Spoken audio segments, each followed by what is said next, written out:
No, I don't think I'm going to go back and eat a regular.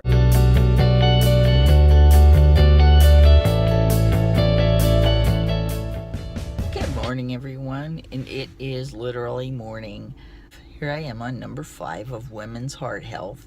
Hey, can we rewind that a little bit? Let me go back to the cholesterol part of the series that I did. I just want to rewind that a little bit with new research. Anyway, as you guys know, I am vegan. That is a choice that I made recently. Actually, I had a couple days off, not feeling so well, so I stayed home and I just did a lot of research into the whole cholesterol thing. It's kind of odd because here I am. I want to do a series on women's heart health. Guess where that led me to? Right back to veganism. Let me kind of explain that.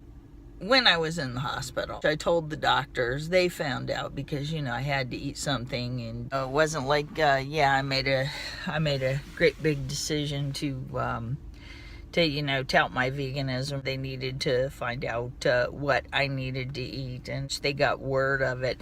I was applauded. I thought that maybe possibly they would give me some sign like, that's how you ended up in the hospital, going on such a restrictive diet. But no, that was not the thing. Obviously, it's something in my system that had built up from before. It just reached a breaking point before my vegan stance could do any good. The reason I'm bringing it up, I just want to go back to this cholesterol thing. As I did more research into it, I found some interesting things. One thing I found out, I don't know if you've ever heard of the DASH diet.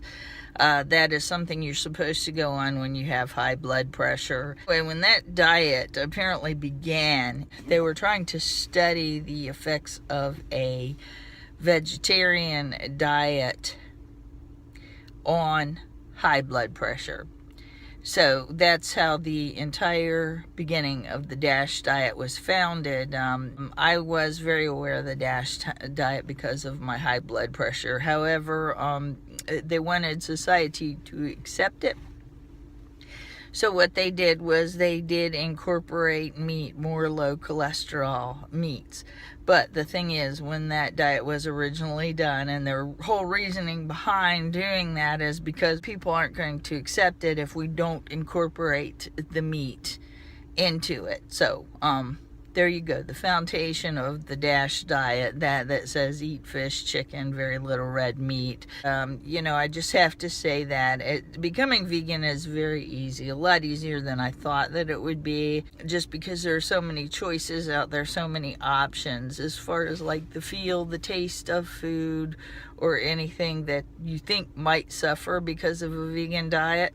You can get anything. I mean, there are so many like fake meats out there, let's say, or if you feel the urge for a BLT, you can make what's called fake bacon. As far as like your tastes and textures, that's fine, and the more you go into it, the less you actually need those what they call transitional meats, which some people say, yeah, they're not healthy, but they are much healthier than chowing down on a steak.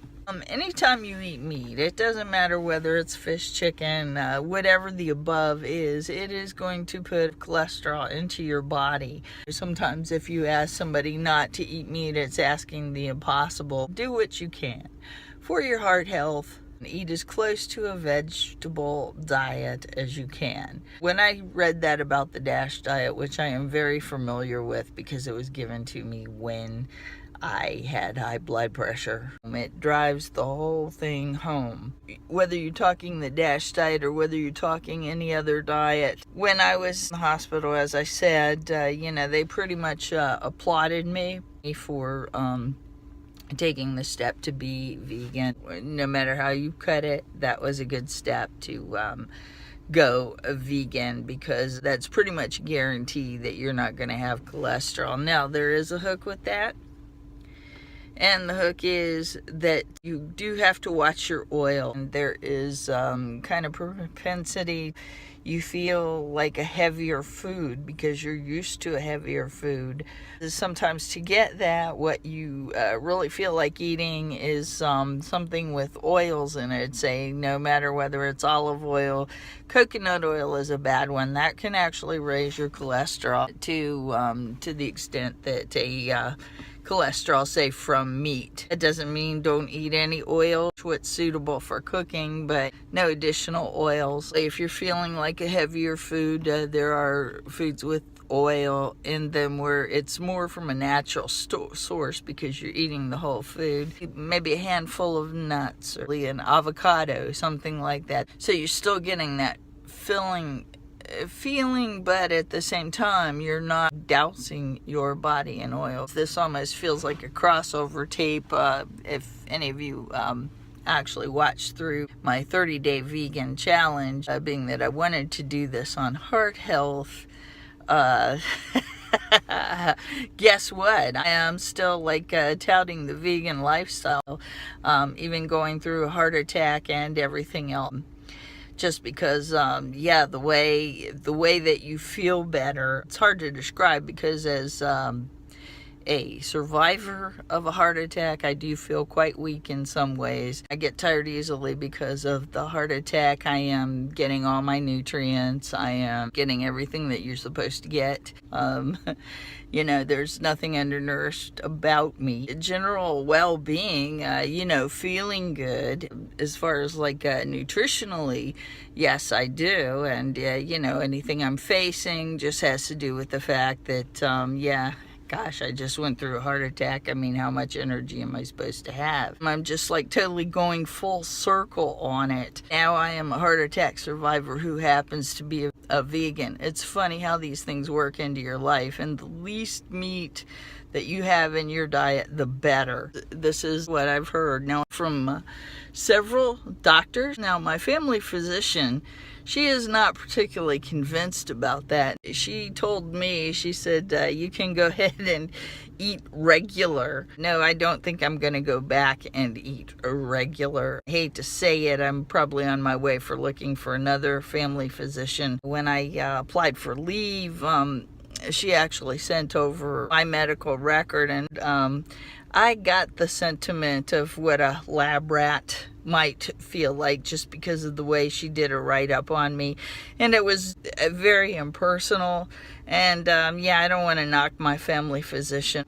I just totally didn't like it. And, if it connected me with a lab rat or a lab animal, maybe that's a good thing, because my vegan journey is a lot about animal cruelty. So now I kind of know the impersonal feeling of a lab animal might be. Oh, I'll go in there and she might be nice to me and, all this other stuff. But writing me up as if I am some sort of lab animal, it's just bad. So, off the vegan subject, because I did promise that I wouldn't go into a vegan rant or anything with this. I can tell you that the more plant-based your diet is, the better it's going to be. It will actually help clear the cholesterol. I highly suggest, if you haven't studied anything from Dr. Michael Greger, he is a vegan authority. He says he got his start with his grandmother, who really had serious heart issues. She was put on what was called the Pritikin diet. And with the Pritikin diet, she was able to move around without heart pain, and it was much better for her. I really, really, really suggest that you look into this doctor and see what he has to say. Like I say, if it's hard to go vegan, it's hard to go vegan, but at the same time, just realize what a plant-based diet can do for you, and see what he says, because everything that he says is founded on research that's been done over the years. You can get a stance of what a plant-based diet can do for you. I think it's something that we all could use in our life a little bit more. From the health aspect, it is the very, very, very best thing you can do for yourself. I appreciate you watching. Thank you very much, and have a good day.